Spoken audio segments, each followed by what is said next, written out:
What's up? It's Ivaldi Sako. Welcome to the show.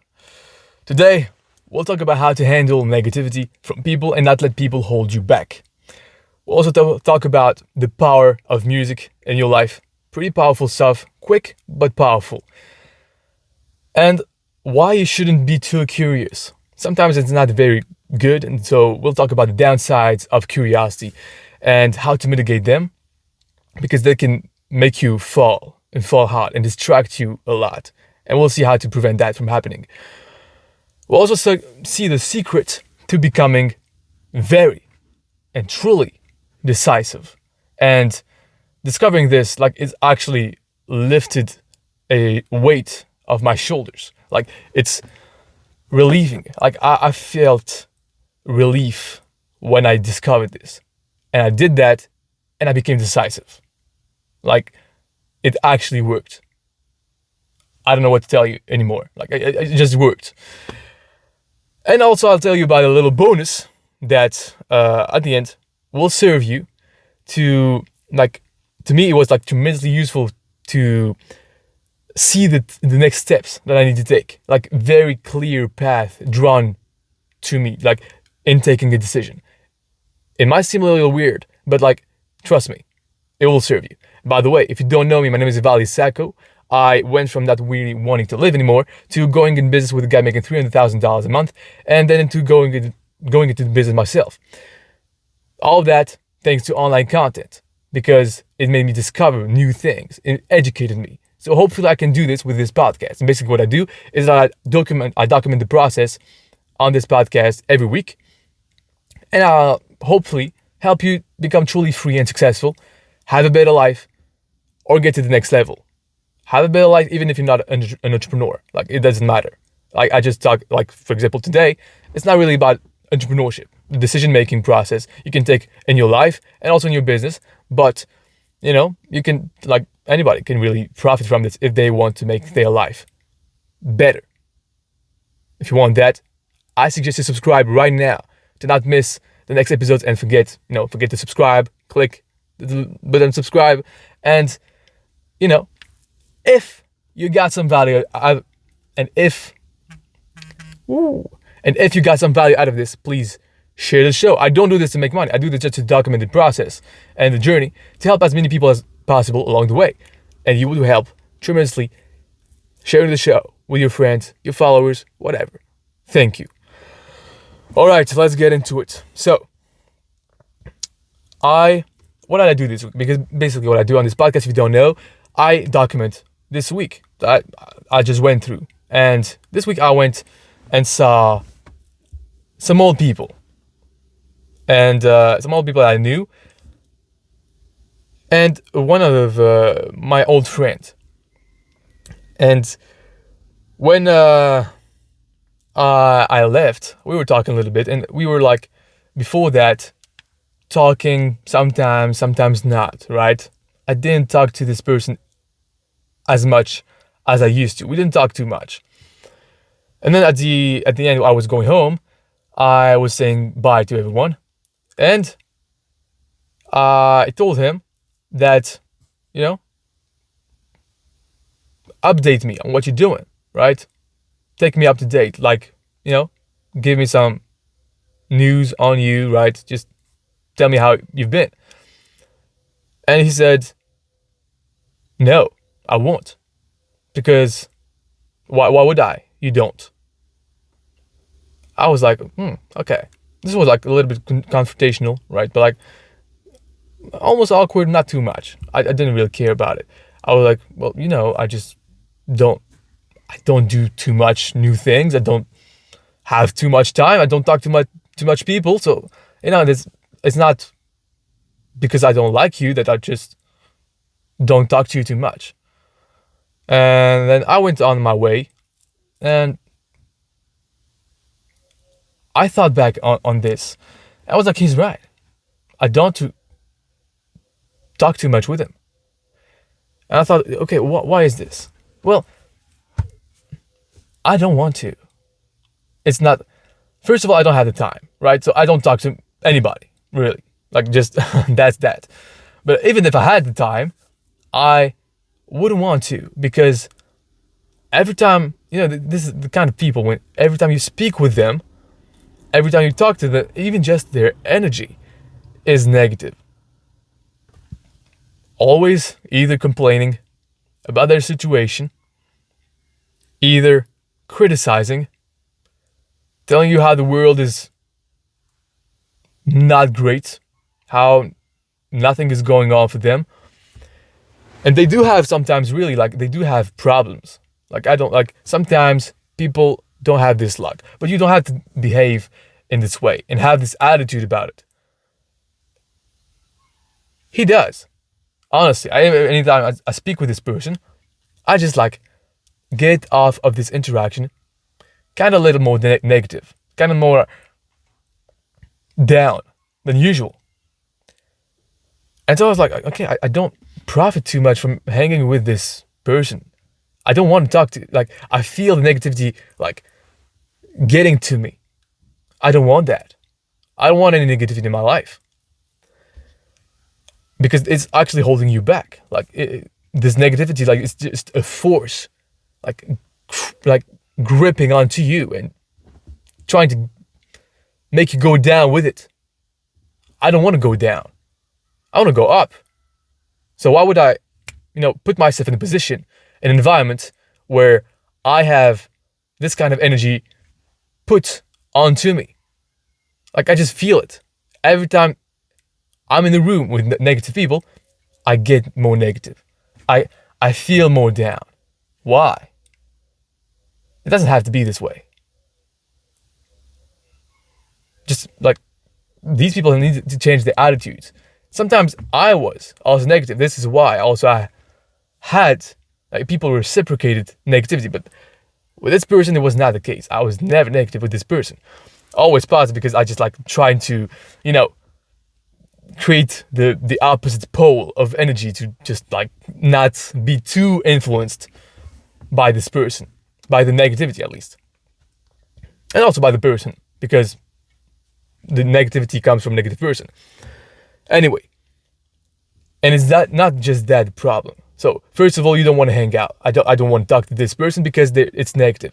It it's holding you back. So I distance myself from it. I still love this person. You have some kind of friends, old family, family, basically, not old, family people that are negative, don't serve too much for your goals.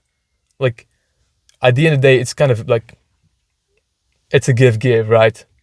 If you give some kind of value to people, they will want to be more around you. If you don't, they will want to be less around you. That's just the thing. And additionally to that, you have sometimes this projection onto you of the old person that you were. For example, with this person, I was, we were really close when I was in high school, for example. Even younger than that. And every time I go with this person, I feel a little bit more, not only do I feel the need to, and this is on my part, do I feel the need to, be that version of myself that I was when they knew me better, right? When I didn't evolve. Now I'm not the same person, basically. This is what I'm trying to say. I've evolved now. And they see you as this old person that they knew. But you've changed. You've evolved. You made progress. Because you want to be better, right? You're doing new things. And sometimes they don't. And when they don't, you feel in every sentence that they are trying to project onto you the person that they know that you were. And they think that you still are this person, or maybe they know that you're trying to change, and they're still talking to you like you were this person. And every time they speak this old identity over you, you feel like your new identity feel repressed, and you want you're almost getting back to that old you. I don't want that. And sometimes I'm doing it myself. Sometimes I know some people think of me in a way. When I see and go see some old friends, they haven't changed a single slight bit. And I've changed completely. Like I'm nothing like I was. And I try myself, because I'm trying to please them, I try myself to cater to their perception of me. And this is on me. This is my fault, basically. And I end up acting and speaking like the old me. To not, mess with their brains, not mess with their perception that they have had of me before. But I shouldn't. I shouldn't do this. I should beware of my new identity, my new becoming self. Who am I becoming? Keep this, who am I becoming, in my mind. By the way, who am I becoming? This is the question that you need to ask yourself. And I've talked about this, which is one of the most important stuff in a 3-part series podcast, which is really a mindset training that you should consider as a real training that I give you for free, and in which I tell you how to program your mind, how to become a new you that will effortlessly achieve your goals and the new life that you would want, right? And it actually works. It changes you, and so you basically, in changing you change your results. The first time I learned that was thanks to Jim Rohn through online content. I was completely done with my life, and I was not suicidal, but I didn't care if I was if I were to die tomorrow. I was no, whatever. It's not a big loss, right? All the suffering, to me, it's not worth it. I had no meaning in my life. I had just nothing to strive toward. I thought I was completely locked down in a bad situation. And Jim Rohn, I heard him say, if you want your life to change, you gotta change. With this kind of tone of voice. I really like that. And it's true. And so I learned a bunch of stuff since it's been 6 years, something like this. And I tell you about it in the 3-part series podcast to become your new identity, right? Very useful stuff. Maybe I'll link it in the bio. And so you need to keep in mind this new identity, this new person that you're becoming, to not let yourself from catering down to what people have as a perception of you that is not true anymore, and also to not let the people project it onto you. When people project it onto you, just completely you have this in the back of your mind. You know who you are becoming. And so because you have this in the back of your mind, you act still in this way. You know what they're projecting onto you is completely wrong. And maybe you tell them off at the same time. It's very, very useful. And I think you should not, let negative people, less negative people around you, the better you are. All the time. So even though you love, for example, family members that are negative, you want to see them once a month, once 2 months. I see sometimes people once a quarter, sometimes once a year, to be honest with you. Some old friends, one of my best friends, I didn't see for 2 years. I would rather that than stay in the place I was.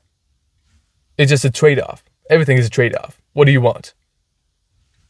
And so you choose. And so I would rather not let negative people around me. And when I do, I will make sure that I don't I don't try to behave as my old self, but still as my new self. And if I shock them, if I try to, it creates just some kind of awkwardness between the two individuals that just thought they knew each other's, but now they don't know me as much because I've changed. You've changed. So they got to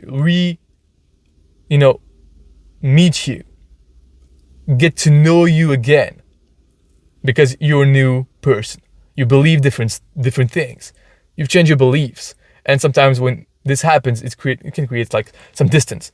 It's okay. You can either, the person can either evolve and not try to keep you as you were, or, I just see these people less. That's it. I see them less than I used to. It's okay. It's just a good trade-off for me. So yeah, this is what happened this week. I also did a Zoom coaching call with one of the training that I'm taking with a guy, and I wanted to ask a question. So I felt like I needed to make this question because it was like multiple people on a Zoom call, right? Like you see this a bunch of times in trainings, and so it's a one-to-many training. I wanted to ask a question, and basically I felt like there are some people in the group that are more successful than me. A few of them, I think, or maybe majority of them. Some kind of like me, some more than me, I think. And I felt the need to write down exactly what I was going to say on this Zoom call. There were 60 people on the Zoom call, and I felt the need to reduce down as much as possible to just not waste anybody else's time on my particular question that I knew would not serve tremendously to anybody else but me, right? And what happened is that people just ask the questions. Okay, I'm going to go next. Okay, I'm going to go next. And next thing you know, it's been 1 hour and a half, and I've been just listening to people asking their questions that didn't make any effort whatsoever to reduce it down to know exactly what they wanted to ask, and they didn't care. They just didn't care about wasting people's time. I was almost kind of angry, but mostly at myself for feeling unworthy of wasting their time. Basically, it's kind of it was my right to ask a question on me. I paid for this training, but I still don't feel that I don't want to waste people's time, because I don't like when people do it to me. And so this is also something to think about when you judge people.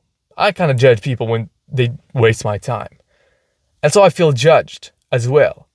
I will judge myself. Basically, I will put this judgment on me if I waste other people's time, even though I don't really. I think I do waste their time, but maybe I don't.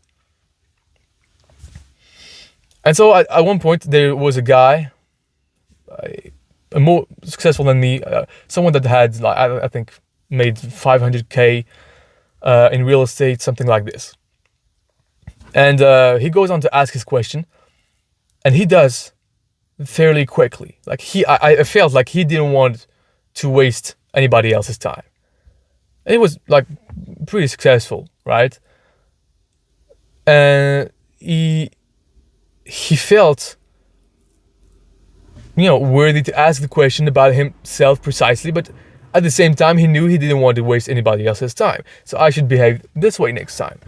I don't know, it just made me think I wasted 1 hour. No, I didn't waste. The call was still useful, and actually just one sentence in that coaching call, one, just really, really served me.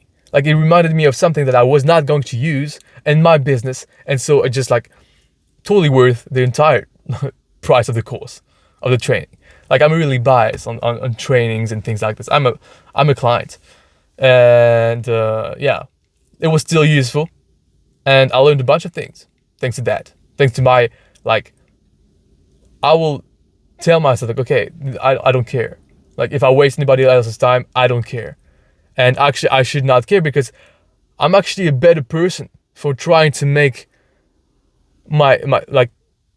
for trying not to waste anybody else's time. So I'm even more worthy than all those people that just were asking their questions and taking their time to get answers to their questions without really caring about wasting anybody else's time. This is how I felt.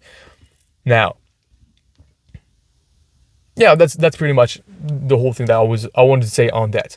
Anyway, I also I cleaned my room, my office, my desk, and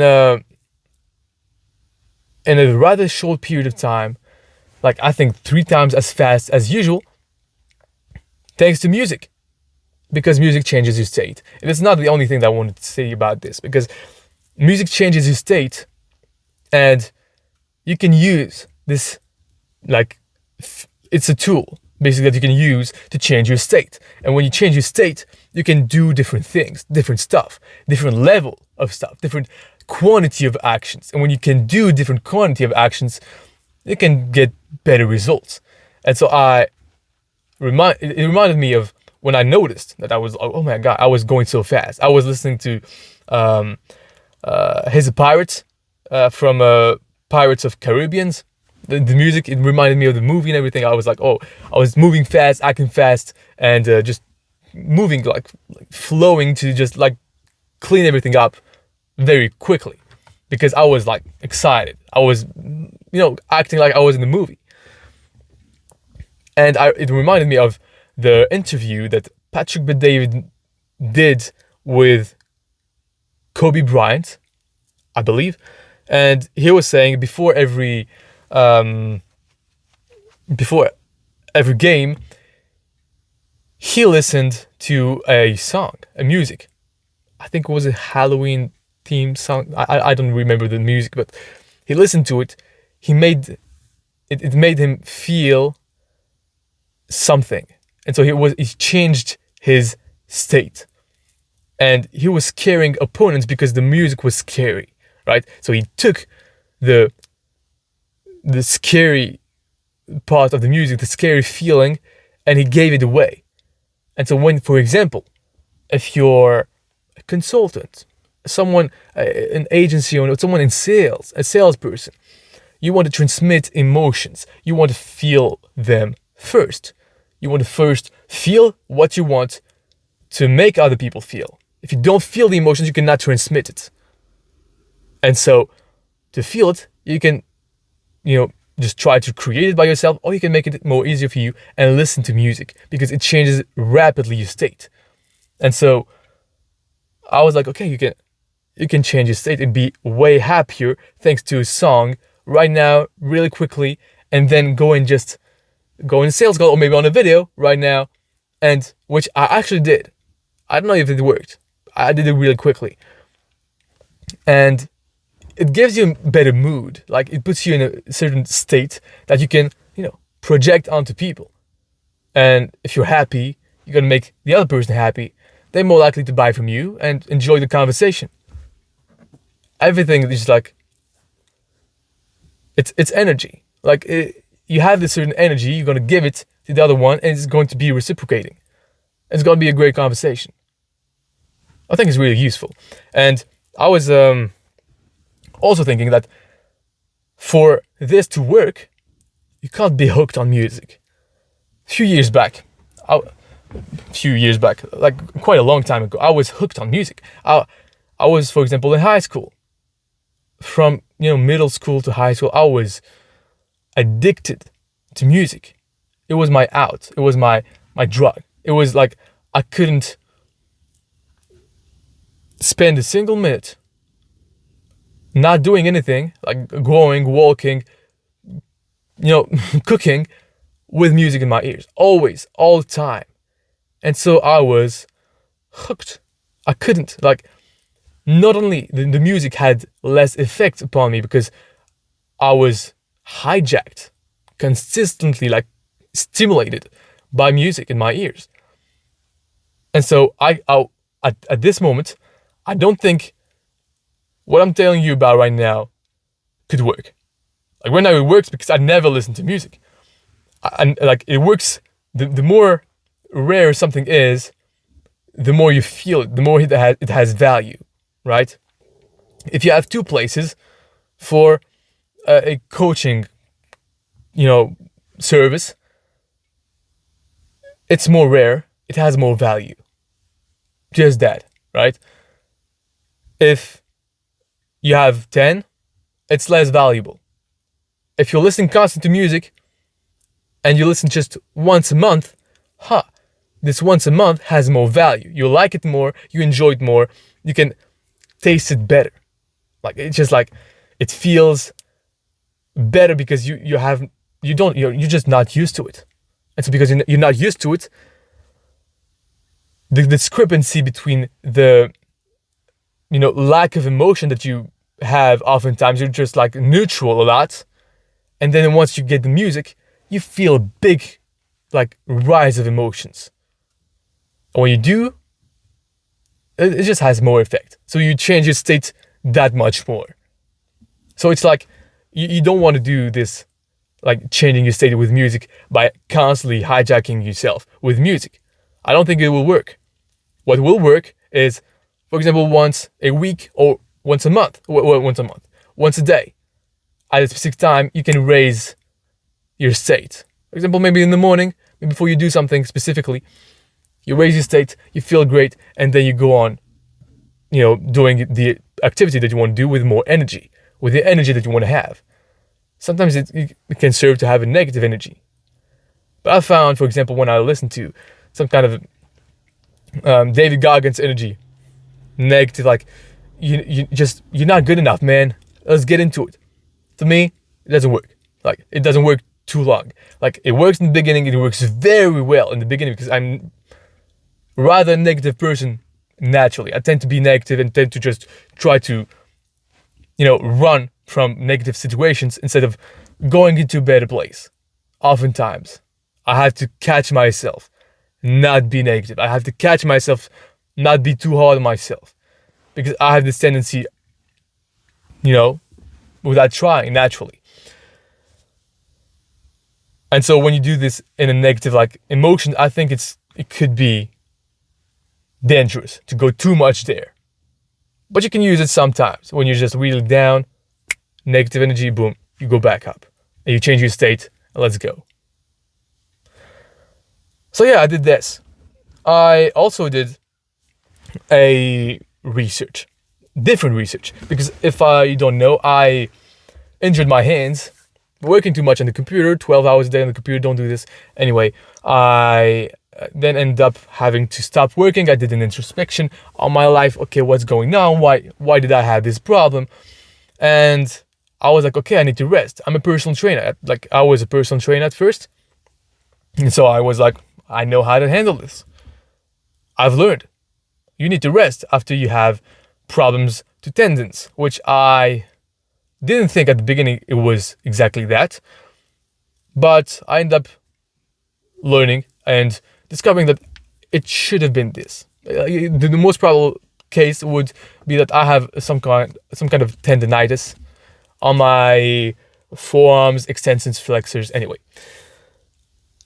I thought the answer was rest, ice, anti-inflammatory food, all like a lot of things like this. I did this for a while. It worked. I felt rested. I went back to work, and boom, it came back again. This was not the solution. It took me a long time to realize that I should have not rested. And I realized this just because I made a different type of research. I researched on the internet some new information that I was not aware of. And so the best way to do and to find solutions, because I talked about this a little bit in the last podcast, I believe, and the best way to find new answers, new solutions, is to type new things and to go discover and find answers in new places that you've never been to. Like, I've never went to this part of the internet. It's a location. It's a place. I've never went to this YouTube channel. I've never heard of this person. And so I came across a woman, I think physiotherapist, that did a conference 5 years ago about how resting is the worst thing when you have tendonitis.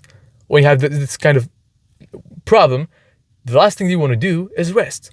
Because when you rest, you create even more problem. And so I listened to doctors, and it worsened. It made my case and my injury worse. Doctors and any specialist really that You can feel it. Like, they don't really care about making you well. They only care about just, not letting it go worse sometimes. And even if that case, it was not the case. It was not like they managed to make me hurt myself more. And so this person was saying a totally different thing. An advice that was not common to give. Go and train. And I was like, how could that be? I already tried this and it didn't work. But when I reflected back on what I did exactly, I realized that I did not train correctly. Like, I just wanted to train and get back with my ego on the weight that I was using to train. So I had to go slower. And this person, just because I just typed different keywords than I usually did. And I went and looked in the deep internet. I saw a guy made a video, and he posted a link on another video, and I clicked on that link. It opened me up to this conference. And it was the most useful thing that I did this week. I don't know if it was this week or last week, but it was one of the most useful things for my healing. And this is one of my priorities right now, because if you can't, if you don't have great health, you can't do much else. Anyway, so type different keywords. Go look in different places. Ask new people for different opinions. Very useful stuff. Also, about curiosity, because curiosity could literally destroy your discipline, your progress and momentum. Let me explain to you what I mean. So, I was going to go to bed. I was going to go sleep. And before I go to sleep, I have this Excel sheet that I type in 0, 1, 0, 1, depending on whether I did a thing or not, to just see my performances in the day, and then at the end in the week, and then at the end, overall in the month, the quarter, how did I perform? What are the trends and everything? And I realized that I was having a lot of data right now. It's been quite a while. I've been doing this for, a few months now.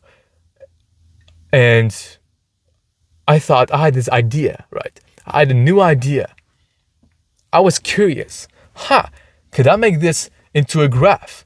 I would show exactly my trends, my downfalls, my peaks, and see exactly how I behave in a visual way. Because right now it's just numbers, right? I did put some colors into it, so when it's great, it's green. When it's not great, it's red. Sometimes I put some orange into it, so just like kind of, have some kind of nuance into it. But I thought, okay, I could make it a graph. It was late at night. I was supposed to sleep. And I had this idea. And I catch myself, because I knew if I was going into this rabbit hole, I don't really I'm not too, advanced on Excel. So I knew it was going to take me some time to figure out how to do this, right? I was like, okay, I'm going to try different stuff, and eventually it will work. I knew it was going to take some time. I knew it was going to distract me. I knew that I didn't, if I was to act on this curiosity, on this new idea, could I do this? I would distract myself. And so I didn't do it. And the reason why I didn't do it is because I realized and I reminded myself of who I am becoming. I'm becoming this great man that is focused, that does not allow any distractions. And the reason why I was reminded of this is because I'm brainwashing myself. I'm programming my mind on who am I becoming, because I did the work that I told you about in the 3-part podcast series on the mindset training, right? So I really suggest you watch this after this one. And so I was reminded of this because I had it in the back of my mind. I am becoming a focused man. And as soon as I had this thought, I reminded myself of this belief. I am becoming this. It's my belief that I am becoming focused. And a focused person, it is my belief, will not act on this distraction. Especially right now, because it is not planned. I did not plan to do this. It was just an idea, a curiosity that I wanted to do right now, but it would ultimately distract me more than anything else. And so immediately I realized that I had this belief and I acted massively on this belief. I closed the window, shut off my computer, went to bed. Immediately. In a split second, I was like, boom, boom, boom. Let's go. I am becoming a man that is focused, that does not allow any distractions. And this is one of the most useful things that you could do, because a lot of time, curiosity is just like the devil trying to grab you somewhere. Okay, here. Oh, what if you could, you could do this right now, real quick. You could taste this real quick, just a little bit. And this curiosity, you're just like, it puts in your mind a question that you feel the need to answer. And once you think too much of this question to answer, what happens is you just have too much desire to answer this question. And so what I need you to do is that once you realize what question you're asking yourself, what is exactly the curiosity based on? I'm repeating this. What is the curiosity based on? What's the question that you're trying to figure out the answer to? Oh, could I do this graph right now? Answer this question. Answer it like it's the pure truth. Yes, I can, and it's not going to serve me that much. If you answer it, boom, there's no more curiosity. The desire is gone. You've answered it. You've arrived. So there's no more desire. And so you just completely shut the curiosity off. But you need to remind yourself, remember that, okay, I have a curiosity. What's my goal? Who am I becoming? And answer this question. Answer the question. Even if you're not sure of the answer, try to think like, okay, I know all the answers, right? I know the answer to all curiosity. The answer is, I know the answer. I'm just trying to distract myself. If you go about it in this way, you'll be way less distracted. You won't go down the rabbit hole just because of a simple curiosity that seems seamless. It just seems like it's not a big deal. But it can become a big deal. It can make you get back into a whole addiction just because of, what if I have this just a little bit? No, bro, I know what's going to happen. I know what's going to happen. I'm not doing this. I am not this kind of person. I am becoming X. I am becoming this person. This is my identity, and I will act according to my identity. And I will take massive actions on this. I will receive the feedback. I'm talking about what I'm talking about in the training, mindset training that I talked about. I really suggest you go watch it. It's just really useful. Anyway, so this was on curiosity. And I also tried to, let me drink a little bit. I'm just getting very, very, like, my throat is sore.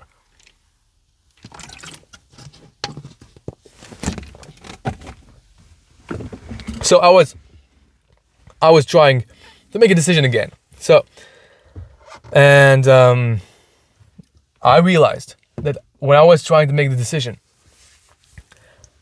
I tried so much to get a lot of information and get the downsides of making the decision as low as possible. And I was hurting myself, spending so much time making this decision. I realized that I was just acting like a little girl. I was just being a pansy. I was not willing to take any risk. I was too attached. I was trying to make the perfect decision, as if there was one. I was trying to not make a mistake, because if I were to make a mistake, it would be the end of the world. I would suffer so much. I was trying to be as comfortable as possible. I was not willing to go through any suffering or the bare minimum. And once, listen to this closely, once I realized this, I kind of got mad at myself. I was really angry at myself. I was like, what? F that. you know what? I'm going to suffer as much as I need to. I don't care. I'm done with this. I'm done wasting time. I was done. Like I just decided to be done being hesitant. I'm done. I'm going to suffer as much as it takes. If I need to be very uncomfortable, I'll be very uncomfortable. If I need to take this risk, so be it. I'm willing to let go. Letting go. Whatever happens, whatever results, I don't care. I don't care. I'm done. I just don't care. And you know, sometimes people that care the less get the best results because they're willing to act. They're willing to take the risk. They don't hesitate. They take a lot of decisions, and at the end of the day, a lot of them turn out right. A lot of them turn out more right than wrong. And so I was scared of not making the right decision. And once you are willing to lose, when you are willing to not make the right decision, when you are willing to waste your life, when you are willing to lose your life, you are able to win. You are able to find your life once you are willing to lose it. You need to lose your life in order to find it. Once you are willing to let go and let everything in God's hands. Now, when I was thinking of this, I was like, God, I'm putting this, whatever you believe in, the universe, whatever. I believe in God. God, I'm putting this in your hands. I was imagining that the only possibilities was a good scenario when I didn't suffer too much, when I was comfortable. But maybe the best thing for me is to get uncomfortable. And so I'll be in God's hands, and it will be going terribly wrong because it will be the best thing for me long term. I will learn more if I get uncomfortable. And so I was putting myself in God's hands. I would tell myself, I am in God's hands. And thinking that, not being willing to suffer. Once you let go, you're willing to take downsides, upsides, everything. If you are willing to take everything, you can have a chance to get the best thing. You can have a chance to get the reward. But if you're not willing to go down, you won't go up. So let go. I train myself to let go by going in the shower, cold shower. Every morning I do this. I wake up, wash up a little bit, do some kind of hip thrust to stretch at the same time my hips because I'm sitting too much. And sometimes I do the plank. I don't do it too much right now. And I get in the cold water, really cold, especially like when it's cold outside. It's very, very cold water. And I try to let go, truly, completely, relinquish control. I just let go. In the beginning, I'm just like trying to hold on to my life, trying to survive in the cold, shivering, trying to breathe fast. And at one point, I'm telling myself, let go, let go, let go. And I repeat this. I may seem like a crazy guy, but I don't care. I let go, let go. And I start to breathe a little slower and slower. Take 2 inhales and then a long exhales and not care. If I need to die in this shower, I'll die in this shower. I'll let go. I don't care. And it trains you. It trains you like, not only does it relaxes you in any situation in your life, because you are able to take this like big stressor, external stressor that is cold water on your skin and turn it and just, transform it into calm. Take the stressor and calm yourself immediately.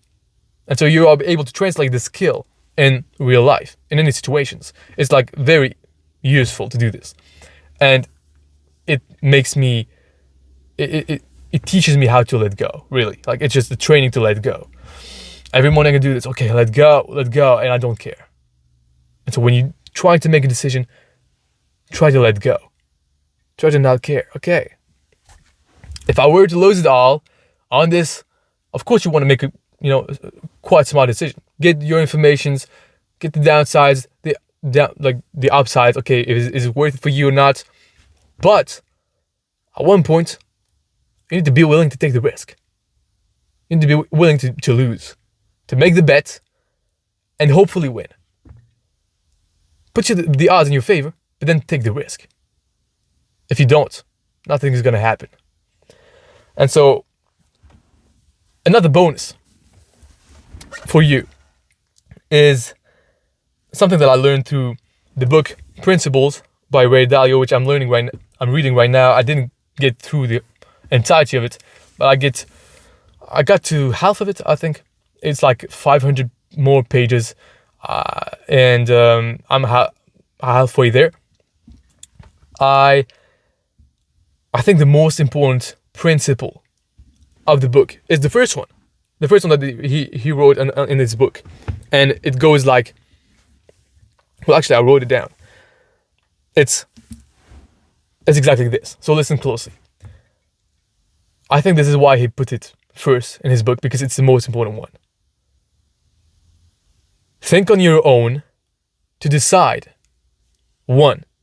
What you want. 2. What is true. And 3.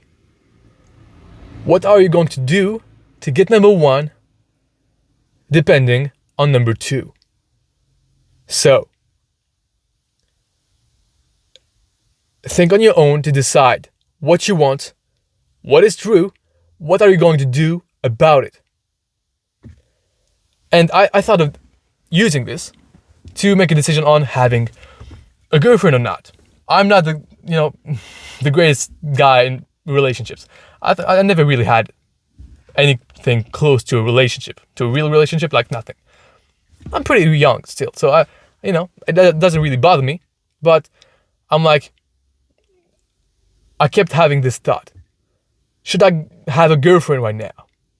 Should I have a girlfriend right now? I kept having this thought, and I was like, okay, I need to make a decision on this. I need to act on this because it's on my mind. I need to clean my mind out of all those decisions that I think I need to make. And so I was like, okay, I'm going to apply this principle. So here's the example on how to apply this principle, the best principle I think of the book, Principles by Ray Dalio. So, think on your own to decide what you want. So first of all, I was like, okay, what do I want? What do I really want? Do I want a girlfriend? I was like, no, I don't want a girlfriend. I don't want it. To me, it's a waste of time. It's going to put things in my head, distract me, and a lot of other like BS things that I don't want in my life right now. This is what the perception, like immediate response. Do I want a girlfriend? No, absolutely not. So how is this? Why do I have this in my mind? And so I went back to the system that I created, thanks to what I tell you about in the 3-part series podcast of the mindset training. So in this mindset training, I'll tell you to create a system, some kind of file that makes you, like, reminds you of where you are going, who you are becoming, what you want in your life. And so I was like, okay, I'm going to see what do I want. So I went there and I saw, I want a wife. I want a family. I want beautiful kids. I want a beautiful family. I want to love my family. They love me as well. And, create this beautiful life, beautiful, successful life. Typical, like, just actually the most, like, the success that you see in the movies. That's what I want. I really want that. I don't care. And I want a beautiful family. I want a wife. And so to get a wife, then what is true? Well, to get a wife, I need a girlfriend. So, okay, what I want, I know what I want, right? But I need to know more precisely. Do I want any girl to be my wife? No. I want specific things. I have some tastes that, I would rather this instead of that. I would rather a girl with long hair than short hair. You have your preferences. So you need to, okay, what do I want specifically? So I have a specific list of things that I want, and like physical things in my future wife, and character traits and things that she's interested in. For example, I want my wife to also be healthy and into fitness so that I can train with her and, kind of be more productive, because I would not have to just spend time with her. I could also spend time with her at the gym, so it's like more time together, right? And maybe also I want her to be like growing. I can't have a girl that just holds me back, right? This is not possible. And so I wrote down, okay, what do I want specifically and what is true now? Now, what is true is that I need to figure out more of what I want exactly, because I don't have much experience. I didn't see exactly everything that was possible. I'm not aware of everything, right? I don't know exactly what kind of character I want because I haven't been in many relationships. So I need to go out, and I figured, okay, what do I need to do about this? Okay, I know I have a lack of knowledge of exactly what I want. What am I going to do about it? I'm going to go on dates, multiple dates. I figured, okay, how can I do this to not waste any time? Because what I want is not to waste any time doing so. I'm not going to go on dinner. This is, kind of stupid to me to go on dinner and waste all of this time and money and put all of these expectations to have a great first, meeting with a new person. No, I just want to go on a walk to, at the same time, not waste time.